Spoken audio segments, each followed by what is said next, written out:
Նիկոլ Փաշինյանը, ինքը 7 տարվա մեջ 7 միլիարդ դոլարի պետական պարտակ կուտակել եւ պարլամենտում հնչեցին շատ ճիշտ հարցադրումներ, կարծեմ Աննա Գրիգորյանն էր այդ հարցադրումը անում։ Եղբայր, դու 7 միլիարդ պարտք ես վերցրել։ Դու ինչ ես դրանով արել։ Այսինքն հիմա բարձրաբան եմ, եթե դու 7 միլիարդ պարտքը վերցնում ես եւ դու պետք է ինչ-որ մի հատ շատ խոշոր, կարեւոր մի հատ գործիք ստեղծես քո տնտեսության զարգացման համար։ Հետ փագի ու մի բանը զարգանա։ Կոպիտ ասած, եթե ասենք մի հատ փուռ ես առնում, որ բանը հաց թխես վարկով, դա մի բան է։ Դա օգտակար բան է, հա, բայց եթե դու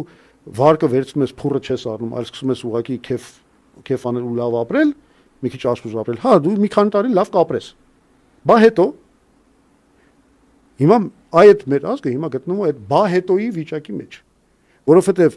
ինքը չի արել այն կարևոր բանը, որը պետք է արվեր, եթե դու 7 միլիարդ դոլարի պարտք ես վերցրել։